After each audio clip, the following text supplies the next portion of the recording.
Hello, hello, hello. I thought it'd be fun if we use some markers today. Holy.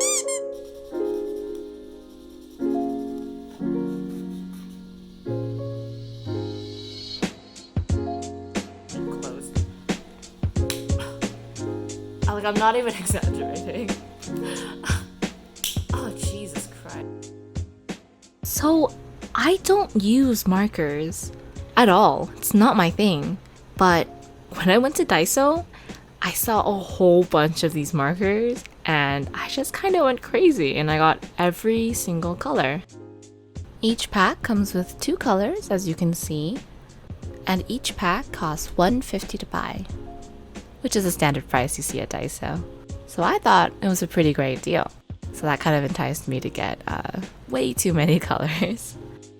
I don't think I even use all the colors in this video.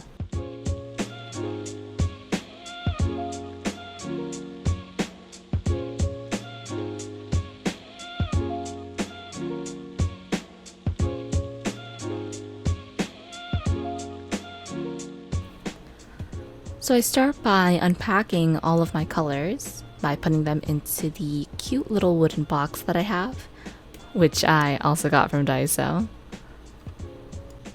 I thought there was going to be enough markers to fill up this entire box.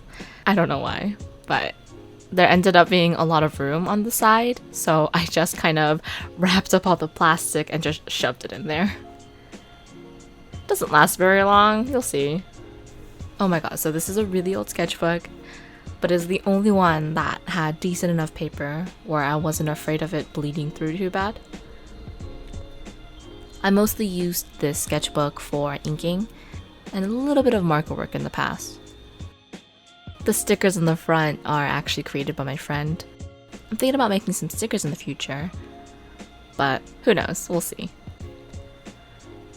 So I'm just warming up, I'm just sketching a couple of little cute bunny creatures, and I haven't even swatched yet. I just want to get a feel of the markers, and I just want to do like a really easy, very simple ink drawing where I can not really care about, shading, or not really care about what colors I use. I just want to try the markers and see how they feel and kind of lightly compare them to the other markers that I've used in the past.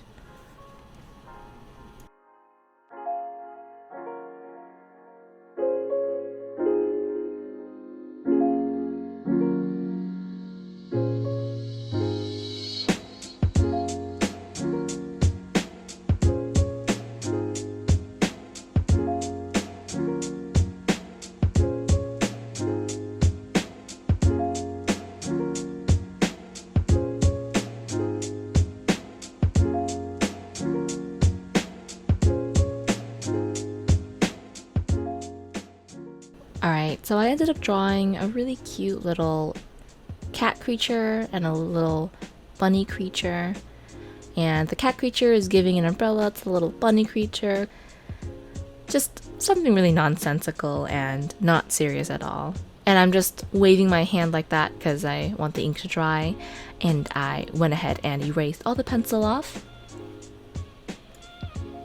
I noticed that if you don't erase all the pencil, when you go in to use the marker, it'll actually leave behind these gray streaks underneath your color, and your color won't be as vibrant as it could be. So it's actually really important for you to go in and erase all of those pencil marks. But you definitely want to make sure that the ink is completely dry or you'll end up smudging that as well. And that's never a good thing either.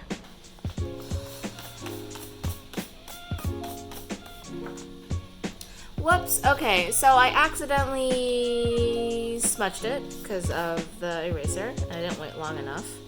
That's okay. Well, let's just color over it and see what happens. That's okay. Alright, I'm just gonna go ahead and plow through all that coloring, and I'll see you guys at the end of it.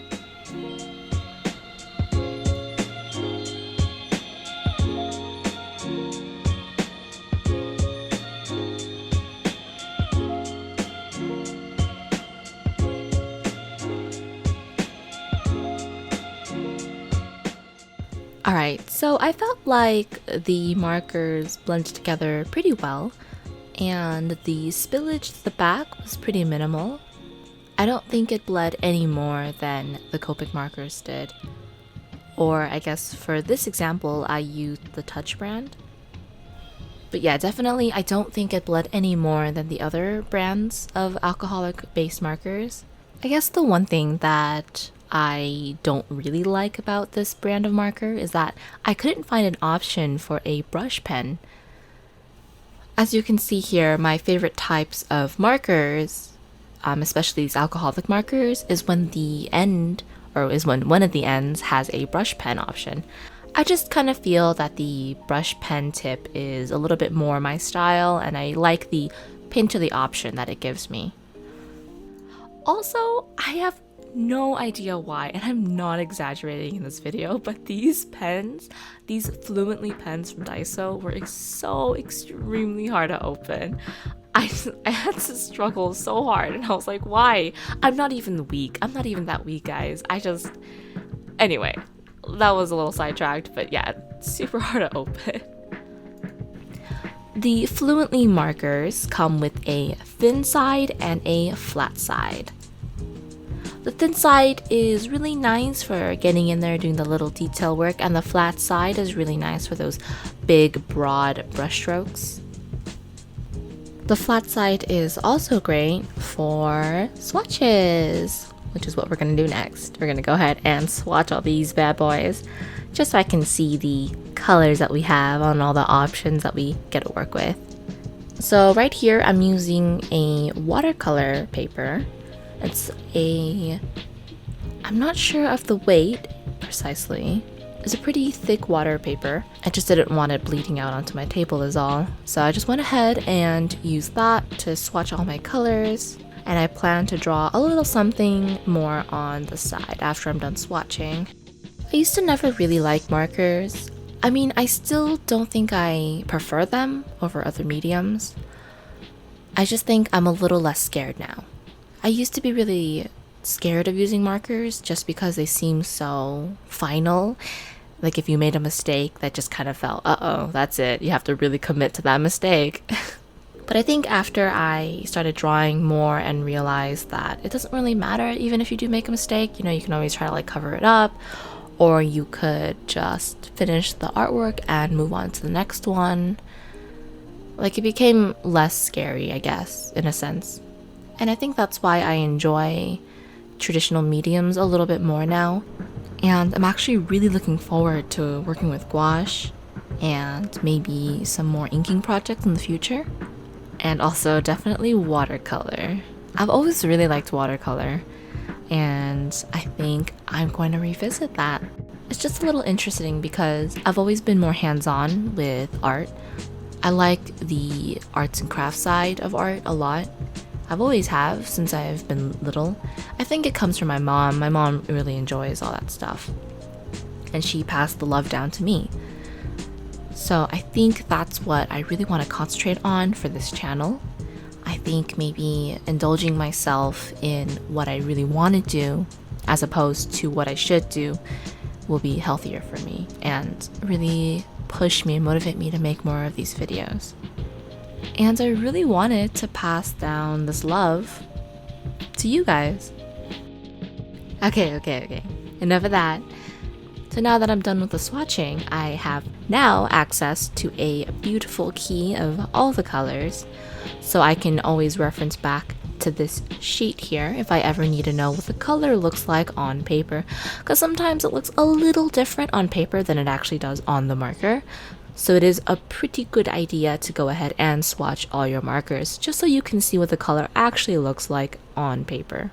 I'm going to go ahead and use my new key to start a new drawing right there on the right side. I'm thinking of drawing some kind of cute Asian girl, preferably wearing a mask because masks are still very important for everyone to wear. And I'm going to start by sketching out in pencil, and then I'm going to pen it, and then I'm going to color. And this time, before I erase, I'm going to triple check to make sure that the pen is completely dry so it doesn't smudge like it did last time. I'll go ahead and stop talking now so you guys can just chill and watch the rest of the speed paint. I'll catch up with you guys at the end.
Alright, so I'm just about done with her.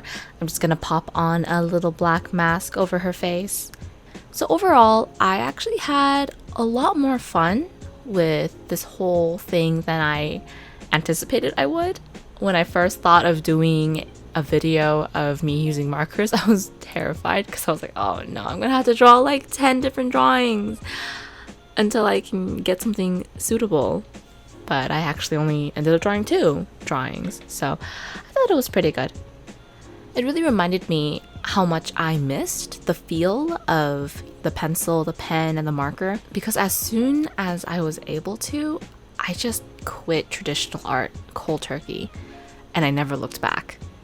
And I've just been doing digital art, but this really kind of invigorated me, and it really actually made me want to do more ink drawings and more painting. So I'm actually really excited. So I call that a success. If you guys made it all the way to the end, thank you so much for watching. Truly, honestly, thank you. And if you want to see more of my videos, go ahead and subscribe and like the video. Leave a comment on maybe a medium that you might suggest that I try in the future. And I'll see you guys next time. Stay safe, guys.